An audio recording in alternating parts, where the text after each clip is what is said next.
நல்ல சமாரியன் இயேசு என்னை தேடி வந்தாரே. நல்ல சமாரியன் இயேசு என்னை தேடி வந்தாரே. பிரியமானவர்களே, வாரம் ஒரு குறுகிய தலைப்பில் இந்த நாளுமாக நாம் நோவாவை பற்றிய ஒரு சில காரியங்களை இன்றைக்கு நாம் தியானிக்கிறோம். நோவாவின் 370 நாட்கள் என்ற தலைப்பிலே நாம் தியானிக்க இருக்கிறோம். ஆண்டவர் நோவாவிடம் ஒரு பேழை கட்ட சொல்கிறார். 3 அடுக்கு பேழை, நீளம் அகலம் உயரமெல்லாம் கொடுக்கிறார். நோவா அதை பல வருடங்களாக செய்கிறார்.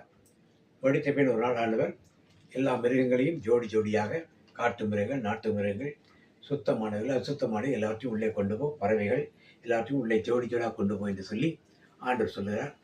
அவைகளுக்கு தேவையான உணவுகளையும் சேமித்து வைத்து இங்கே சொல்லுகிறார்.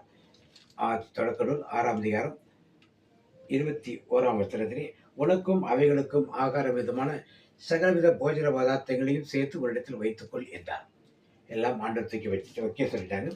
திருப்பி 7ஆம் அதிகாரம் 8ஆம் வசனத்திலே, தேவன் நோவாவை கட்டளையிட்டபடி சுத்தமான மிருகங்களிலும் சுத்தம் இல்லாத மிருகங்களிலும் பூமியின் மேல் ஊரும் பிராணி எல்லாற்றும் ஆணும் பெண்ணும் ஜோடி ஜோடியாக நோவாவிடத்தில் பிழைக்கு உட்பட்டன. எல்லாம் சென்று விட்டன. இப்பொழுது 7ஆம் நாள் ஜலப்பிரளயம் ஏற்படுவதற்கு முன்னாலே ஆண்டவர் 7ஆம் அதிகாரம் 16ஆம் வசனத்திலே, தேவன் அவனுக்கு கட்டளையிட்டபடி ஆணும் பெண்ணுமாக சகலவித மாம்ச ஜந்துக்களும் உள்ளே பிரவேசித்தன. அப்பொழுது கர்த்தர் அவனை உள்ளே விட்டு கதவை அடைத்தார். 370 நாட்கள் உள்ளே இருந்திருக்கிறார். எத்தனை வகையான காட்டு முறைகள், எத்தனை வகையான நாட்டு முறைகள், ஊர்வன பரப்பன எல்லாவற்றையும் உள்ள கொண்டு வைத்திருக்கிறார். இவருக்கு தேவையான உணவுகளை வைத்திருக்கிறார். 3 அடுக்கு தட்டது, நீளம் அகலம் உயரம் நமக்கு தெரியும். நோவாவின் குடும்பத்தார் 8 பேர் அங்கே இருக்கிறார். இவர்களுக்கு 370 நாளுக்கு வேண்டிய சாப்பாடுகள் அங்கே இருந்தனவா. இவருடைய கழிவுகள், மிருகங்களின் எச்சங்கள் எல்லாம் எங்கே போயின? ஏனே கீழே எந்த ஓட்டையும் கிடையாது, தண்ணி உள்ளது.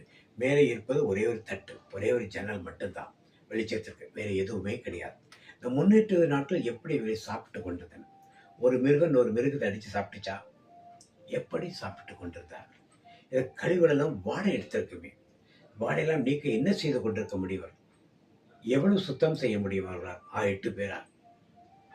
இதெல்லாம் யோசித்து பார்க்கும் பொழுது தேவன் எபிரிய மொழியில் அவர் எழுதி கொடுத்த அந்த புத்தகத்திலே கதவை தேவன் சாத்தும் பொழுது மற்ற புத்தகம் வெளியேந்து சாத்தினார் போல் நாம் வாசிக்கின்றோம். தேவன் கதவை சாத்தினார் நோவாய் உள்ளே விட்டு. ஆனால் ஒரிஜினல் மொழியிலே, எபிரிய மொழியிலே, தேவன் உள்ளே இருந்து கதவை சாத்தியதாக சொல்லப்பட்டது. அப்போ அந்த பேழைக்குள்ளே தேவனும் இருந்திருக்கிறார், ஆண்டவரும் இருந்திருக்கிறார். ஆண்டவர் இருந்தால் சாப்பாட்டை பற்றியோ, கழிவுகளை பற்றியோ, காற்றை பற்றியோ, துர்நாற்றை பற்றியோ நாம் கவலைப்பட வேண்டிய தேவையே கிடையாது. எனவே சர்வ வல்ல தேவன் அவர்களோடு கூட இருக்கிறார். எனவே அவர்களோடு தேவன் உள்ளே இருந்து அவர்களுக்கு தேவையான எல்லா வசதிகளையும் தானே இருந்து செய்து கொடுத்திருக்கார் என்பதை தான் ஒரிஜினல் ஹீப்ரு மொழிபெயர்ப்பிலிருந்து நாம் கற்றுக்கொள்ள வேண்டிய பாடம். ஆங்கிலத்திலும் தமிழிலும் உள்ளே அழைத்து கதவை சாத்தினார் என்பது வெளியேந்து சாத்தினார் போல நமக்கு தோன்றுகிறது. ஆனால் உண்மையில் உள்ளே அழைத்து உள்ளே இருந்துதான் ஆண்டவர் கதவை சாத்தியிருக்கிறார். அதனால தான் அந்த 370 நாட்களும் அவர்கள் தொந்தரவு இல்லாமல், எந்த கஷ்டமும் இல்லாமல், எல்லா பிராணிகளும், எல்லா மிருக ஜீவன்களும், எல்லா ஜீவராசிகளும், மனிதர்களும் அங்கே நிம்மதியாக இருந்தார்கள் என்பதை நாம் அறிந்து கொள்ளும். இதற்கு உதாரணமாக நாம் என்ன சொல்ல வேண்டும் என்றால், சாத்ராக், மேஷாக், ஆபேத்நேகோ என்ற 3 பேரை மன்னர் நேபுகாத்நேச்சர் நெருப்பில் தள்ளுகிறான். 7 மடங்கு நெருப்பை அவர்கள் உள்ளே தள்ளுகிறான். ஆண்டவர் நெருப்பில் கீழே விடாமல் அவர்களை காப்பாற்றவில்லை, நெருப்புக்குள் இருந்துதான் அவர்களை காப்பாற்றினார். நன்றாக ஞாபகத்துக்கொள். நேபுகாத்நேச்சர் மனம் மாறி நெருப்புக்குள்ளே தள்ளாமல்லாம் காப்பாற்றவில்லை, நெருப்புக்குள் இருந்துதான் ஆண்டவர் காப்பாற்றினார். தானியேலை பார்க்கிறோம், பெரிய ஜெப வீரன், ஆராதனை வீரன். சிங்க குகையில் போட விடாமல் தப்ப வைக்கவில்லை ஆண்டவர், சிங்க குகையில் வைத்துத்தான் ஆண்டவர் அவனிடம் தப்புவித்தார். அதுபோல நோவாவின் அவர் குடும்பத்திலும் பேழைக்குள் வைத்துத்தான் ஆண்டவர் கூட இருந்தேனவனால் காப்பாற்ற. அப்படிப்பட்ட தேவன் இன்னைக்கு உங்களுக்கும் எனக்கும் பொருளாதார நெருக்கடிகள், நோய்கள், வியாதிகள், பிணிகள், சண்டைகள், சச்சரவுகள், சமாதானம் கொண்டு எத்தனையோ நெருக்கடிகள் இன்னைக்கு இருக்கலாம்.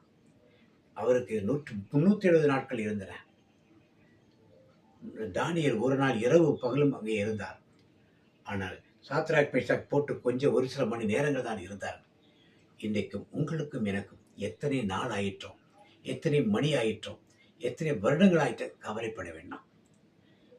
அந்த நோவா பேழைக்குள் இருந்த தேவன், அக்கினி ஜுவாலைக்குள் இருந்து காப்பாற்றிய தேவன், தானியேல் சிங்க உள்ளே இருந்து காப்பாற்றிய தேவன் இந்த உங்களோடும் என்னோடும் இருக்கிறார்.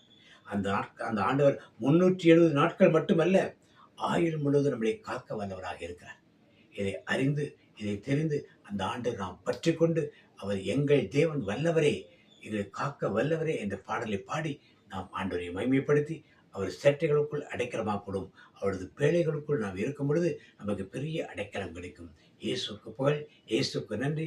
Praise the Lord. மீண்டும் ஒரு கருத்திலே அடுத்த வாரம் உங்களை சந்திக்கும்.